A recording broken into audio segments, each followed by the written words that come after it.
All India Muslim personal law board पूरे देश में जगह जगह सेमिनार कर रहा है और कह रहा है कि जो ये वक्फ एक्ट है 1995 का जिसको कांग्रेस ने बनाया था, इसमें कोई बदलाव नहीं होना चाहिए। अब ये लोग जिद कर रहे हैं, कांग्रेस भी जिद कर रही है, सपा भी जिद कर रही है, डीएमके भी जिद कर रही है, लालू की पार्टी भी कह रही है कि नहीं वक्फ एक्ट चलना चाहिए, इसमें कोई बदलाव नहीं होना चाहिए। तो मैं आज एक दूसरा सुझाव दे रहा हूं। ठीक है, वक्फ एक्ट चलने दीजिए, ये 1995 वाला ही चलने दीजिए, लेकिन इसी जितनी शक्तियां इसमें हैं, जितनी धाराएं इसमें हैं, जितने क्लॉजेज इसमें हैं, बिल्कुल इसी को कॉपी पेस्ट करके आप एक हिंदू दान अधिनियम बना दीजिए।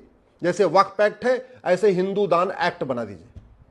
जैसे इस वक्फ एक्ट में वक्फ बोर्ड का प्रावधान है, वक्फ ट्रिब्यूनल का प्रावधान है, जितनी शक्तियां वक्फ बोर्ड को है वैसे ही आप एक हिंदू दान बोर्ड बनाइए और वो सारी शक्तियां होनी चाहिए जो वक्फ बोर्ड के पास है।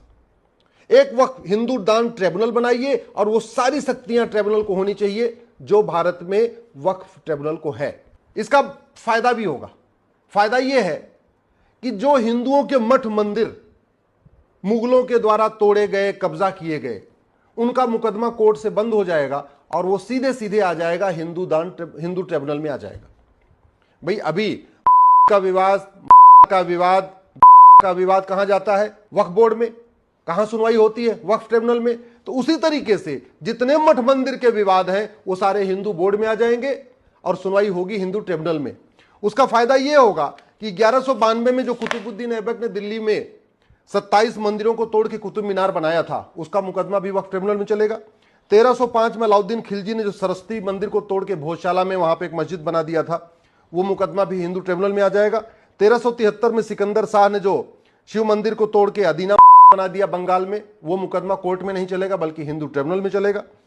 1377 में जो तुगलक ने अटाला देवी मंदिर को तोड़ के अटाला मस्जिद बना दिया जौनपुर में, वो मुकदमा भी कोर्ट में नहीं चलेगा बल्कि हिंदू ट्रिब्यूनल में चलेगा। 1410 में अलाउद्दीन खिलजी ने जो रुद्र महालय मंदिर को तोड़ा गुजरात में और उसको जामिया बना दिया, वो भी मुकदमा हिंदू ट्रिब्यूनल में चलेगा।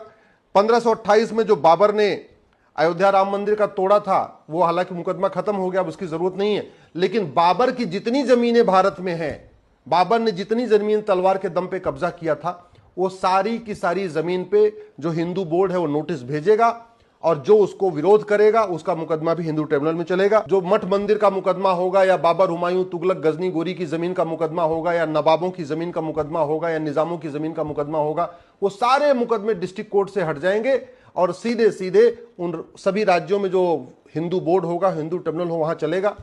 जैसे वक्फ बोर्ड में सर्वेयर के पास अधिकार है कि वो रेगुलर सर्वे करता रहता है और डिक्लेयर करता रहता है कि भैया ये जमीन वक्फ की है, वैसे हिंदू बोर्ड में भी सर्वेयर होगा, हिंदू ट्रिब्यूनल में भी सर्वेयर होगा और हिंदू बोर्ड भी अपनी सारी मुकदमों, सारी जमीनों की सर्वे कराएगा और सर्वे कर करके उसको डिक्लेयर करता रहेगा। 30 दिन के अंदर, अभी जैसे वक्फ बोर्ड में है कि अगर 30 दिन में किसी ने नोटिस का जवाब नहीं दिया तो ऑटोमेटिकली वो जमीन वक्फ बोर्ड की हो जाती है।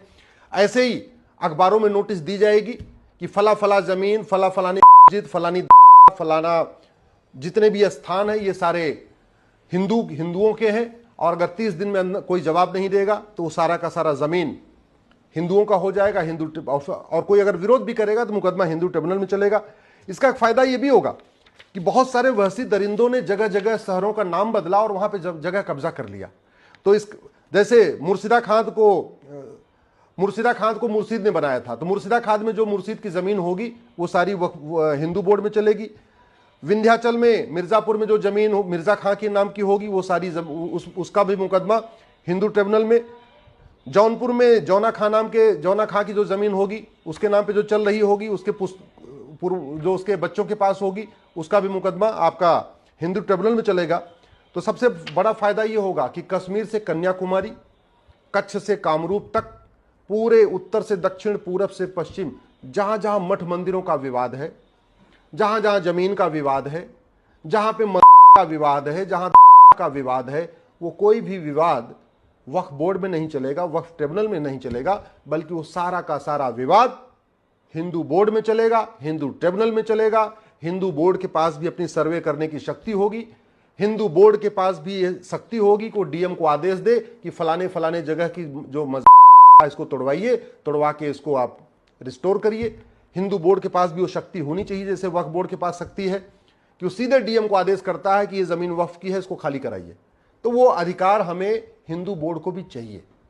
बैलेंस तभी होगा। ऐसे नहीं हो सकता कि एक कम्युनिटी के लिए आप वक्फ एक्ट बना दो और हिंदू के लिए अपना हिंदू बोर्ड ना हो, हिंदू ट्रिब्यूनल ना हो। और फिर एक तरीका यह भी है कि हिंदू बोर्ड हिंदू ट्रिब्यूनल हो, जैन का अपना बोर्ड अपना ट्रिब्यूनल हो, बौद्ध का अपना बोर्ड अपना ट्रिब्यूनल हो, या सिखों का अपना बोर्ड अपना ट्रिब्यूनल हो, या एक ही हिंदू बोर्ड होगा, उसमें हिंदू जैन बौद्ध सिख सब लोग अपनी अपनी जमीन क्लेम कर पाएंगे।